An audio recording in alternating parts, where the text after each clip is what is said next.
Buenos días, chicas y chicos. Bienvenidos a esta nueva sesión en día. Es un gusto estar con ustedes el día de hoy. En lo que vamos a ver de la materia de desarrollo humano 1, que se verá el desarrollo postnatal en los primeros años de vida. ¿Cuáles son los subtemas que vamos a tratar? El crecimiento del cerebro, percepción auditiva y desarrollo de la inteligencia. Espero les agrade y cualquier duda estoy para servirles. Bueno, en los primeros 6 años de vida, el cerebro desarrolla conexiones a velocidades 500 veces mayor de las que realiza una mente adulta. Una buena estimulación es de vital importancia para el desarrollo del niño. Los humanos no nacemos con todas nuestras capacidades cerebrales listas para ser utilizadas. Están ahí, en el programa que contiene nuestro ADN humano, y progresivamente van manifestándose a medida que crece nuestro sistema nervioso. El neurodesarrollo es un proceso lento que empieza en la concepción y no cesa hasta la muerte. Alcanzar la madurez cerebral requiere toda nuestra infancia y adolescencia, dura aproximadamente unos 20 años. La velocidad del neurodesarrollo no es ni mucho menos constante. En estos 20 años habrá momentos en el que el encéfalo, la parte del sistema nervioso que está contenida en el cráneo, cerebro, cerebelo y tronco del encéfalo aumentarán de tamaño a una velocidad asombrosa, y otros en que parece que está estancado su crecimiento. La importancia de las experiencias en la primera infancia para el desarrollo del cerebro. Los niños nacen listos para aprender y tienen muchas habilidades a lo largo de muchos años. Ellos dependen de los padres, miembros de la familia y otros cuidadores, como sus primeros maestros, para desarrollar las habilidades correctas para llegar a ser independientes y llevar vidas saludables y exitosas. En la infancia se producen varios procesos de crecimiento neuronal, es decir, hay una maduración neuronal en un breve periodo de tiempo. Este desarrollo cerebral se produce por ciclos, no de un modo lineal. Existen varios periodos críticos donde se produce un desarrollo masivo y rápido de las neuronas y sus conexiones, permitiendo así interaccionar con el ambiente. Las capacidades cognitivas y emocionales van a depender de dos factores fundamentales, que son la genética y el ambiente. Por ello, es indispensable la interacción en los primeros años de vida del niño. Las claves: el apego de los padres, el amor, la confianza y cariño, así como la buena alimentación, el juego y la actividad física. En este periodo maduran diferentes partes del cerebro. Las estructuras subcorticales. Estas estructuras están relacionadas con las funciones de control y automatización de movimientos. Las estructuras límbicas. Su función principal es la gestión emocional. Las estructuras vestibulares, que son las regiones relacionadas con el equilibrio. Las vías somatosensoriales. En estas está la entrada de la información visual, auditiva y táctil. Las áreas cerebelosas es donde se establecen las capacidades de coordinación, secuenciación, precisión, equilibrio y adaptación de los movimientos al medio. Las áreas primarias corticales. En estas zonas se encuentran los estímulos somatosensoriales. Cada año de neurodesarrollo. En el primer año de vida del bebé va a ser capaz de relacionarse con el medio, discriminar estímulos prelingüísticos, manejar su comunicación no verbal y emocional con respuestas faciales. En el segundo año se desarrollan las áreas corticales secundarias y de asociación, relacionadas con integrar los estímulos en la red neural, es decir, el aprendizaje. Comenzará el desarrollo del lenguaje verbal, lo que contribuirá a una mayor y mejor comunicación social. En el tercer año ya hay un mayor desarrollo cortical, lo cual ayuda al proceso de adquisición de aprendizajes y maduración neuronal. Las conductas que requiere son cada vez más complejas. Vamos a hablar de la percepción. En los últimos meses de gestación maduran las vías sensoriales, primero las del sentido táctil y muscular, pero también las del sentido del olfato y gustativo, y más tarde las del sentido visual y finalmente las del sentido auditivo. Sin embargo, en la corteza algunas partes están listas para usarse al momento del nacimiento, pero otras se desarrollan después del mismo. Es por esto que no se puede hablar de un desarrollo de los órganos sensoriales si se de su específica actividad, la cual se manifiesta en la percepción. El cerebro puede reaccionar automáticamente o formular una respuesta más meditada. Los recién nacidos ya cuentan con unas reacciones básicas, pero en medida que se va desarrollando va perfeccionando.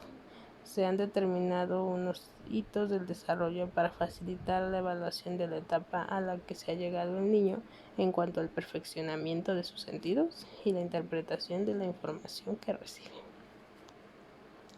En cuanto a la percepción visual, el perfeccionamiento de la percepción visual forma parte importante del desarrollo mental entre los 2 y los 5 años. Se han establecido 5 habilidades. La primera, el reconocimiento de formas. Aquí, el ser es capaz de reconocer que una forma se ha girado aún siendo la misma forma. El cierre visual. Es capaz de adivinar si un objeto cuando solo se ve una parte. Cuando el objeto no se ve completamente, él sí puede ver de manera completa. La memoria espacial. Es capaz de recordar la situación de un objeto escondido. La búsqueda de imagen. Es capaz de ignorar detalles que no son importantes al buscar un objeto en particular.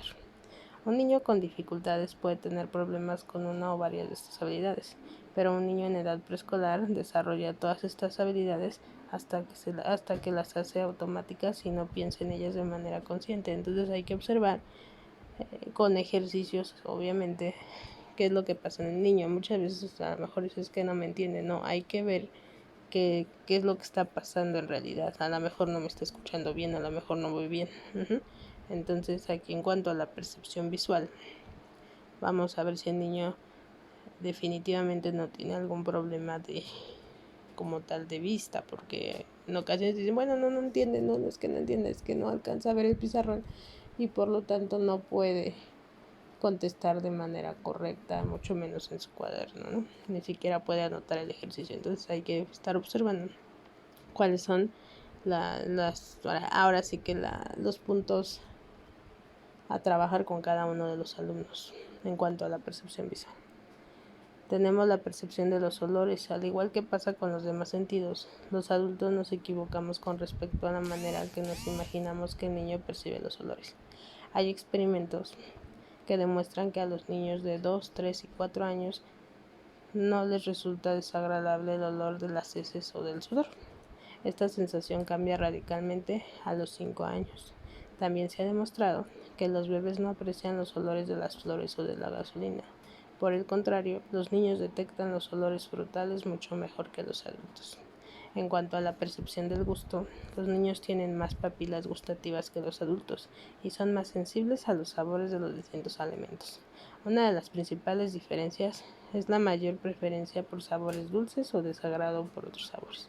A un bebé únicamente le gustan los sabores dulces y a un adulto le agrada una amplia gama de sabores. Es importante que los niños prueben todo tipo de sabores para saber cuál es el que les agrada más y que conozcan de todo. Y a lo mejor también que conozcan ahí si tienen alguna alergia o demás. Pero así hay que dejar que el niño experimente. Si desde el inicio dejamos que el niño experimente, más adelante, conforme vaya creciendo, su toma de decisiones se verá mucho más fluida. Porque luego los papás son de no lo toques, no, ten cuidado, ¿sí? No, que lo dejen experimentar. Aquí sí cometen mucho ese error, que no los dejan experimentar. El niño necesita experimentar. A lo mejor si ya observamos que sí es alérgico a algo, bueno, ya se lo retiramos, pero ya lo observamos y él ya lo probó y también él va a saber que tiene alergia a eso. Entonces, no hay que prohibirle al niño que experimente, que pruebe y que sepa lo que le gusta, lo que no le gusta, lo que le agrada, lo que le desagrada. Y repito, a lo mejor ahí descubrimos sus alergias y él tomará las decisiones pertinentes. La percepción auditiva. La audición es el primer sentido en desarrollarse durante la gestación, permitiéndole al feto oír la voz de la madre y el resto de los sonidos corporales maternos que alcanzan el útero. Los que se asocian a la respiración, que es la actividad cardiovascular, intestinal y laringea, como también los movimientos físicos. A su vez, la capacidad auditiva le permite al feto iniciar su interacción con el mundo exterior, ya que el sistema auditivo, el sistema óseo y los resonadores de la madre son las principales vías de transmisión de los eventos sonoros exteriores, de modo que a partir del 5º mes de gestación, el feto muestra preferencias y reacciona con movimientos para expresar sus demandas, lo que evidencia un comportamiento continuo motor, emocional y cognitivo. Al final de la gestación, el feto es capaz de discriminar sonidos vocales, diferencia las voces femeninas de las masculinas, reconoce la voz de su madre y es sensible a los estímulos complejos con las variaciones musicales o la transposición de sílabas. Por eso te mencionan que le hables al niño desde la panza. El niño a lo mejor no te entiende, pero sí sabe, y todos tus estímulos nerviosos van hacia él. Entonces él reacciona, sabe que le estás hablando bonito o feo, ¿no? A lo mejor no te entiende lo que le estás diciendo, pero obviamente ya cuando nace va a entender todo. Entonces sí te alcanza a entender lo que le estás mencionando y nuestro cerebro graba todo eso, como les había mencionado en alguna de las clases. Graba lo que le estás diciendo, porque ya cuando crece empieza a tener estímulos de acuerdo a las conductas que tú le enseñaste al hablar con él. Cuando estás enojada, cuando estás feliz, igual la persona que esté al lado de ti. Posterior al nacimiento, los lactantes en el ámbito del desarrollo total tienen una capacidad auditiva deficiente, ya que el canal auditivo recién completa su desarrollo.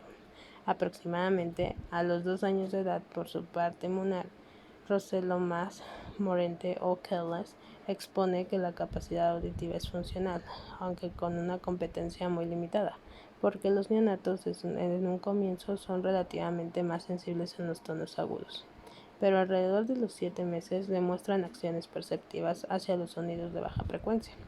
Los niños en edad preescolar pueden detectar sonidos de hasta 20.000 Hz o más. A partir de los 8 años el rango comienza a reducirse y se pierden las frecuencias más relevantes. Un adulto detecta sonidos entre 15.000 o 16.000. El volumen ideal para un niño pequeño se encuentra alrededor de los 20 decibelios, con un máximo de 35 decibelios para un niño con capacidad auditiva normal. Muy bien, aquí vamos a ver ahora el desarrollo de la inteligencia. El niño tiene una inteligencia moldeable, capaz de cambiar de forma. Durante su desarrollo pasa por distintos tipos de inteligencia hasta alcanzar la forma adulta. Parece subir una especie de escalera en la que cada peldaño presenta una inteligencia fundamentalmente distinta a la anterior. Además, la inteligencia del niño se puede aumentar desde fuera hasta unos límites muy intensos, muy extensos. ¿A qué nos referimos con esto? Bueno, conocemos las inteligencias múltiples. El niño las va a ir desarrollando, pero eso con nuestra ayuda, ¿sí? Sobre todo ustedes en el área de pedagogía tenemos que realizar, proponer situaciones en las que el niño sí comprenda lo que se le está solicitando. Ahorita con los modelos educativos que hemos visto cómo han avanzado, esta evolución nos va a incluir para que nosotros realicemos y propongamos nuevas formas y estilos de aprendizaje para que se alcancen todas estas inteligencias. Se ha observado un rezago. ¿Por qué? Porque no se han abordado de la manera correcta. Entonces, hay que buscar, de acuerdo a las necesidades del niño, cuáles son sus deficiencias y trabajar con ellas, porque sí las puede desarrollar, a lo mejor una más que otra, pero por lo menos en cuanto a competencias, que pueda desarrollar lo básico, lo mínimo para poder alcanzar el estilo de aprendizaje que queremos desarrollar en él, o los diferentes estilos, para que cuando esta persona llegue y se encuentre en alguna situación que deba de utilizarlos de alguna manera, sepa lo básico, porque nos encontramos que llegamos con chicos de prepa que no saben realizar operaciones básicas de matemáticas, situación que preocupa, porque eso sí lo deben de saber realizar todos. Entonces, trabajamos con todas las inteligencias abordando lo esencial, ¿sí? Si hay rezago en esa parte, trabajar en ello, detectar cuál es la inteligencia que les está costando trabajo para que podamos innovar, participar en el desarrollo de la misma, de una forma obviamente positiva, pero con los conocimientos básicos. Tampoco lo vamos a atosigar, sino que pueda desarrollar lo que le va a funcionar allá afuera, lo que va a utilizar. A lo mejor no va a querer estudiar un área matemática, pero sí necesita conocimientos básicos de la misma. Y eso porque a la mayoría de los chicos no les gustan las matemáticas, sí, pero hay que hacerles entender que los conocimientos básicos son esenciales hasta para sus problemas de la vida diaria, simplemente para ir a la tienda. Muy bien, el desarrollo de la inteligencia en el niño de 0 a 1 año. Desarrollo cognitivo. En el primer mes es el uso de los reflejos. En el segundo, que es de los primeros a los 4 meses, empiezan los esquemas asociativos. En el tercero ya empezamos a ver las nuevas conductas. En el cuarto ya es una conducta intencional. Y ya a partir del primer año empieza a adquirir conocimientos que son la base de su posterior desarrollo intelectual. La estimulación temprana en el primer año de vida consiste en nutrir el cerebro del bebé. Los niños disfrutan de todas las actividades que les causan satisfacción. Cada respuesta a los estímulos deja en el cerebro un estado de mayor organización. La colocación del bebé en distintas posiciones lo estimula a incrementar sus reflejos. En cuanto al desarrollo de la inteligencia del niño a los 2 años, el conocimiento de las primeras diferencias entre el yo y los otros. Subestadio de los 12 a los 18 meses, que son las reacciones circulares terciarias, y el subestadio de los 18 a 24 meses, que es la intervención de nuevas combinaciones de esquemas a partir de sus representaciones. Entonces aquí ya el niño empieza a reaccionar. Ya estoy viendo que hay alguien más a mi alrededor, que yo no soy el único que existe. Empiezo a identificar a los demás como personas diferentes a mí. El bebé empieza a ver eso, que sí hay otras personas, que no nada más están o que no nada más existen a lo mejor para cuidarlo, sino que también son valiosas y que también tienen una vida propia. Entonces ya no es el que me da de comer o la que me da de comer, ya es mi mamá, ya es mi papá, ya son mi familia, mis tíos, ya ve que hay personas diferentes. ¿Cómo se desarrolla la inteligencia de un niño de 1 a 2 años? El niño aprende por imitación, ¿sí? Todo lo que observa. Por eso dicen que el niño es la copia de los padres, porque en efecto, cuando estamos pequeños todo lo repetimos. Y todo se ve en el salón de clases. ¿Sí? Si el niño golpea, obviamente lo aprendió, ¿no? Entonces, por imitación observamos esa situación. El niño desarrolla su inteligencia por ensayo y error, es decir, puede cometer errores y empieza a experimentar el mundo y obviamente no va a atinarle a la primera. Entonces tenemos que aplicarle ejercicios en los cuales él observe la forma correcta, que se equivoque, pero que lo vuelva a intentar y no regañarlo, sino motivarlo. Porque lo que le dicen, no, así no, no, así esta vez, dime cuáles, ¿no? Dime tú cuáles. Si no fue de esa manera, entonces ¿de cuál sería? No regañarle al niño. El niño refuerza lo aprendido con la repetición. Los padres ayudan al niño a responder a sus preguntas. ¿Cuándo deben preocuparse los padres? Cuando el niño no pregunte. Cuando repite el juego de forma reiterada sin cambiar a otro, ¿sí? Que sí, o sea, una cosa es que sí que le guste una y otra vez, pero otra muy diferente a que sí ya sea demasiado tiempo con el mismo juego. Fracasa con todo lo que intenta o no inicia las actividades. ¿A qué nos referimos con esto? Que sí lo hace y lo hace y no se da cuenta de lo que está haciendo, pero no te dice si está bien o está mal, o no ves una expresión de que lo está haciendo bien o lo está haciendo mal. No hace juegos de imitación como peinar, ¿sí? Acunar un muñeco, hacer comidas. No muestra interés por las personas, no las mira, no imita, no pregunta. Entonces esto sí hay que observarlo muy bien, porque si no puede tener a un chico, a un pequeño autista, ¿no? Que no mide lo que está haciendo. Recordemos que ellos no tienen sentido como tal de lo que están realizando. Entonces sí hay que observar que estas conductas, puede ser uno o pueden ser otro tipo de problemas, ¿no? Pero sí hay que observar que estas conductas se den de manera adecuada, que sí las realice, que no se observe que hay una extensión de la misma. Bueno, chicos, eso es todo por la sesión del día de hoy. Espero que les haya agradado. Obviamente lo vamos a ver más a fondo en nuestra sesión del día sábado. Cualquier duda estoy para servirles. Les dejo la información adjunta y muchas gracias.